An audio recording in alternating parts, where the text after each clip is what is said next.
Assalamu alaikum wa rahmatullahi wa barakatuh, mes chers frères et sœurs. La dernière fois, nous avons commencé à citer les différentes actions qui permettaient de se protéger du Jahannam, et donc on continue directement là-dessus. Encore une autre action qui est mentionnée explicitement et qui permet d'être sauvé du Jahannam est de participer à une expédition légitime ou dans un djihad légitime. Et encore une fois, de nos jours, ceci n'est pas une chose facile, car les circonstances ne sont pas du tout les mêmes, mais à une époque, par exemple, lorsque les Umayyads lançaient une offensive ou tout simplement appelaient pour un djihad défensif, lorsque les terres musulmanes étaient envahies et que les gens se battaient pour la religion d'Allah subhanahu wa ta'ala, c'est de ce type de djihad que l'on parle.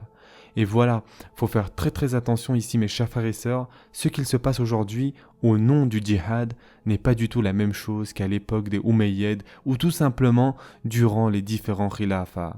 De nos jours, il ne peut y avoir de véritable djihad offensif. Mais bien évidemment, protéger ces terres, protéger les femmes et les enfants innocents est un type de djihad légitime. Et donc parmi ces djihads légitimes, le prophète sallallahu alayhi wa sallam a dit, et ce hadith se trouve dans Bukhari, les pieds de ceux qui touchent la poussière au nom d'Allah ne sera jamais touché par le feu du Jahannam. Encore une fois ici, nous avons la notion de ceux qui se fatiguent pour gagner l'amour d'Allah subhanahu wa ta'ala. Et ceux qui marchent dans le sable et qui se battent au nom d'Allah, Allah subhanahu wa ta'ala fera en sorte que le Jahannam soit haram pour lui. Allah subhanahu wa ta'ala fera en sorte que le Jahannam soit haram pour lui. Une autre action mentionnée explicitement et qui permet d'être sauvé du Jahannam est quelque chose que l'on peut tous faire, chaque nuit et chaque jour d'ailleurs, et on devrait faire ceci en privé. Quelle est donc cette œuvre qui est si importante et bénie et qui nous sauvera du Jahannam? Notre prophète, sallallahu alayhi wa sallam, a dit, et ce hadith se trouve dans le Sunan at-Tirmidhi, « Deux sont les paires de yeux que le feu de l'enfer ne touchera jamais. En numéro 1, les yeux qui ont pleuré par peur d'Allah, et en numéro 2, les yeux qui sont restés ouverts toute la nuit en gardant les terres d'Allah subhanahu wa ta'ala sur le chemin d'Allah. » Encore une fois, ici, il s'agit de militaires qui gardent la terre pour la Ummah. Le point est que pleurer par peur d'Allah subhanahu wa ta'ala, pleurer pour les péchés commis et pleurer pour obtenir le pardon d'Allah azza wa jal, et subhanallah mes chers frères et sœurs, cela se fait de plus en plus rare, n'est-ce pas? Alors qu'en réalité, le Coran fait l'éloge de ceux qui pleurent par peur d'Allah subhanahu wa ta'ala, car ceci montre l'humilité en face d'Allah azza wa jal. Et ceci doit être fait lorsque vous êtes tout seul face à vous-même. Pleurez lorsque personne d'autre ne vous regarde. Pleurez en privé. Et ceux qui admettent leur erreur à Allah azza wa jal et qui demandent pardon à Allah azza wa jal et qui demandent la miséricorde d'Allah azza wa jal, et ceci doit être une chose que l'on fait régulièrement. Et si, lorsque l'on fait cela, nos yeux se remplissent de larmes, alors ceci est un signe très positif, mes chers frères et sœurs. Et nous devons essayer de faire cela le plus possible, mes chers frères et sœurs. Pleurer par peur d'Allah azza wa jal, pleurer pour l'amour d'Allah azza wa jal. Une autre action qui peut nous sauver du Jahannam et qui est explicitement liée à cela est de rester patient durant les temps très difficiles tout au long de notre vie. Et dans un hadith, il y a mention d'une situation très difficile.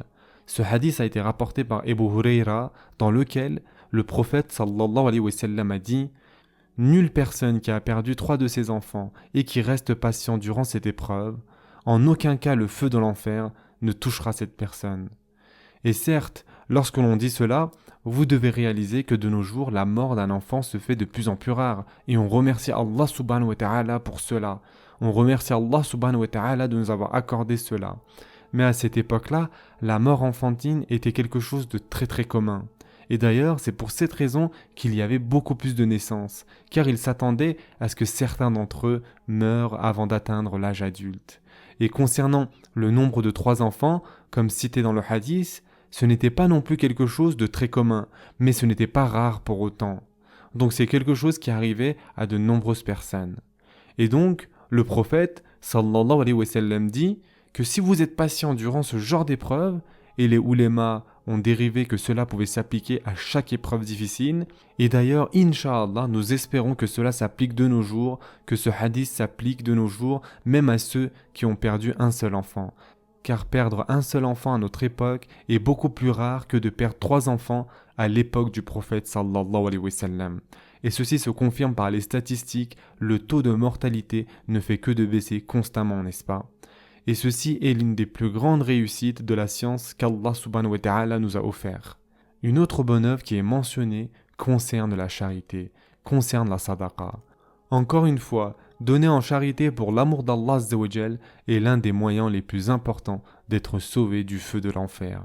Et dans le très connu hadith dans Sahih Bukhari et Muslim, le prophète sallallahu alayhi wa sallam parlait aux femmes et il leur a dit « Donnez en charité, car j'ai vu que la majorité des habitants du Jahannam étaient des femmes. » Et nous avons déjà expliqué ce hadith en détail dans les épisodes précédents, n'hésitez pas à les regarder si vous avez des questions là-dessus.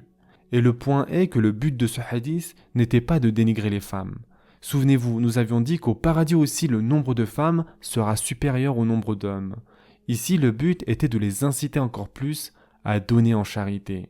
Et quel est le point le plus important à retenir ici? Le prophète, sallallahu alayhi wa sallam, a directement lié donner sadaqa au fait d'être sauvé du Jahannam. Et dans un autre hadith dans Sahih Bukhari, le prophète, sallallahu alayhi wa sallam, a dit « Protégez-vous du feu du Jahannam en donnant en charité, même si ce n'est qu'une seule date ou même une moitié de date. N'arrêtez jamais de donner.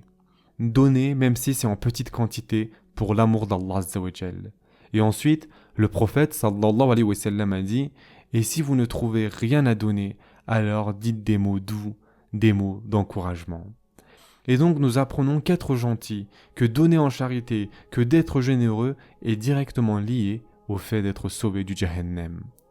Nous avons aussi un autre hadith dans At-Tirmidhi dans lequel le prophète sallallahu alayhi wa sallam a dit « Voulez-vous que je vous dise à qui le Jahannam a été interdit ?» Les Sahaba demandèrent bien sûr « Qui sont ces personnes, ya Rasulallah ?» Et le prophète sallallahu alayhi wa sallam a répondu « Toutes les personnes qui sont à vos côtés lorsque vous avez besoin d'eux, les personnes douces et gentilles. Donc toutes les personnes qui sont là lorsque vous avez besoin d'eux, vous savez que lorsque vous avez besoin de parler, ils vont être là. Vous savez que lorsque vous avez besoin d'aide, ils seront là. Vous savez que lorsque vous avez besoin d'argent, ils seront encore là. Que lorsque vous avez besoin d'aller quelque part, ils seront là pour vous aider. Et vous voyez tous de quel type de personnes il s'agit. Ils seront toujours là pour vous, quoi qu'il arrive. Voici de qui il s'agit. Ensuite, celui qui est humble, qui n'a pas d'arrogance en lui, qui est gentil et qui ne dit pas de méchanceté ou qui ne vous blesse pas, qui fait attention aux mots sortant de sa bouche. Et ces trois caractéristiques, mes chers frères et sœurs, nous montrent qu'il s'agit de quel type de personnes. Ces trois caractéristiques nous montrent qu'il s'agit des personnes qui ont un bon ahlaq. Et donc le prophète sallallahu alayhi wa sallam a dit « Celui qui a ces caractéristiques, celui qui a un bon ahlaq, il n'y a aucun doute que le feu du Jahannam est haram pour lui. » Une autre chose que nous avons déjà mentionnée est le kalima, mais plus précisément dire le kalima au moment de la mort en particulier. Nous avons déjà dit que dire le kalima avec sincérité, avec iman et ikhlas du fond du cœur est un moyen de se protéger du Jahannam. Et à cela s'ajoute maintenant un autre point, c'est de dire le kalima au moment de la mort. Si nous sommes capables de dire le kalima lorsque nous allons mourir, Inch'Allah ta'ala, ceci est un signe que les portes du Jannah sont ouvertes et les portes du Jahannam se sont fermées. Dans ce hadith qui se trouve dans Abu Daoud, le prophète sallallahu alayhi wa sallam a dit « Celui qui arrive à dire La ilaha illallah durant son dernier souffle de vie devrait rentrer au Jannah. » Donc ce hadith lie cette action directement au Jannah. On va s'arrêter ici pour aujourd'hui. En attendant, prenez soin de vous mes chers frères et sœurs et à très prochainement, Inch'Allah.